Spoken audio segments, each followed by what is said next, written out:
I used to get angry at my family almost every single evening. I'd walk in from work, find the house messy, kids not doing what they're supposed to do, get irritated, get frustrated, I'd snap. My wife used to ask, why are you almost every time angry? And I thought, isn't the problem obvious? The mess, the kids, them. It took me months to realize they were not the problem. I was the problem. I was walking in with work still in my head, expecting a perfect home after a not so great day. And the clash wasn't between me and that mess. The clash was between my expectation and the reality. And once I found the real problem, the fix just took 30 seconds, literally 30 seconds, every single day, right in my parking lot. And the same shift of finding the real problem instead of looking at the obvious one completely changed how I started looking at my money, my health, my business, and my relationships. And it comes from a way of thinking I've been using in my 15 years of consulting experience. And once you see it, you cannot unsee it. Let me show you what I mean. Here's what I've noticed in my life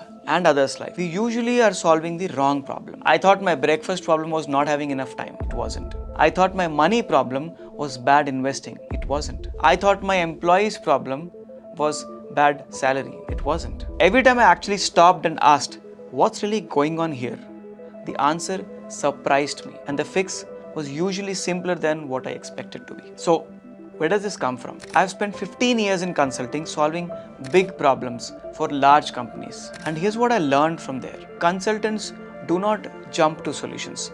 They don't walk in and say, hey, here's what you should do. They diagnose first. They ask, what's actually happening here? What is the real constraint? And what is the smallest intervention that moves the needle towards the solution? That right there is the consulting mindset. And at some point I realized, why am I applying this mindset only to my clients? Why not to my own life? So I started applying it to my health, to my money, to my family, and to my business as well. And it usually came down to 3 questions. 1, what is the real problem? 2, what's the smallest fix? And 3, how do I make it automatic? Now this sounds simple and maybe very obvious as well. But here's what I've found. Everyone thinks I know what my problem is, and they're almost always wrong.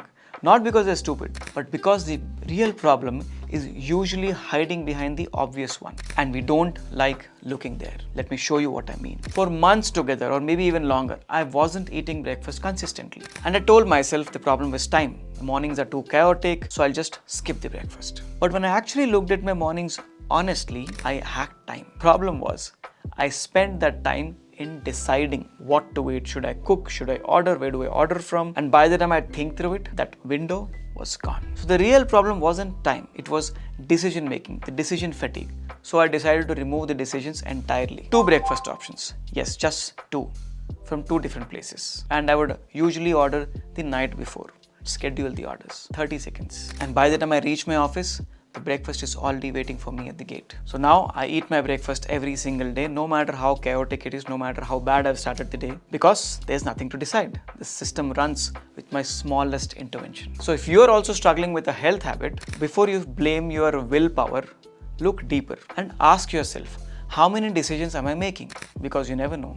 That could be the real problem. I thought my money problem was bad investing. So I was reading about mutual funds, comparing the returns, finding the best strategy, the classic optimization mindset. But then I asked myself, what is the real problem? And I realized I did not have my full financial picture written down. Income, expenses, assets, liabilities, obligations, my future needs. I had a vague idea, but I did not have clear written down picture. And once I actually mapped it out, I saw the real picture. The yearly expenses were killing me. School fees, insurances, medical costs, all those lumpy payments, whenever they'd come, they'd hit me and throw me off. So I created mini funds, one for each non-monthly expense. And then I automated the monthly contributions. And later, I automated my investments as well. And now, money moves before I even think about it. And you know what? I actually know my numbers. If you also feel behind on money, do not start with investment strategy. Ask yourself, do I have my full financial picture? If not, write it down, because that is the diagnosis most people skip. I run a Salesforce consulting company, and in the beginning, I had people leaving the firm. I thought the problem was obvious. We can't pay like other companies, big companies. We can't give them the benefits that the other companies give.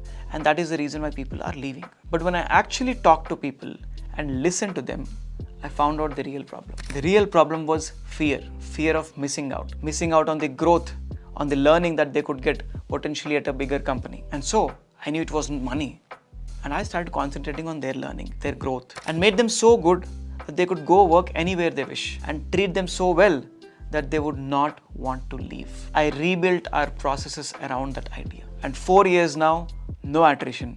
Same team with better knowledge, and the pay justifies that knowledge. And the best part is, now the system handles what I used to worry about in the past. Different diagnosis, different results. So whatever problem you're facing at work with people, before you grab the obvious solution, ask the people, what are they feeling like? What are they afraid of? What are their underneath fears? Because that is usually where the problem lives. Back to where we started, my evening anger. Once I realized the problem was me, the solution was embarrassingly simple. Every time I step out of the car in the parking lot, I tell myself, turn off work, expect nothing. That's like a quote. Turn off work, expect nothing. I assume the house could be a mess, kids might be having a bad day, and I set my expectation to 0. 5 seconds every single day, same trigger, same reset, right in my parking lot. And now I walk in with a smile, not because something changed at home, but because I changed what I was bringing in. The frustration dropped, the tension dropped, and my kids, my family members, are not walking on eggshells anymore. Relationship problems are usually not about spending more time. It is about that one decision you haven't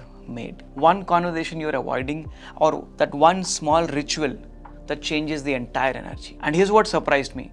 These areas are not separate. They're all connected. When I fixed my sleep by going to bed along with my kids at the same time, everything shifted. I started waking up early without trying hard. My mornings weren't rushed.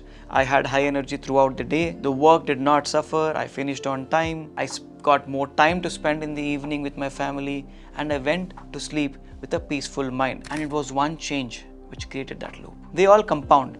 Fix the right problem in one area and it often unlocks another one. 3 questions. What's the real issue?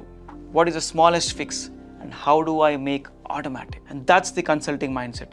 Not more goals, not better planning, just better questions. And here's what I want you to do. Pick one area, the one which has been stuck for a long time, and ask yourself, what do I think the problem is? And now ask again, what if I'm wrong? What else could it be? Sit with that thought, and the answer might surprise you. And if this way of thinking resonated, subscribe. I apply consulting mindset to my work and life every week. See you in the next one.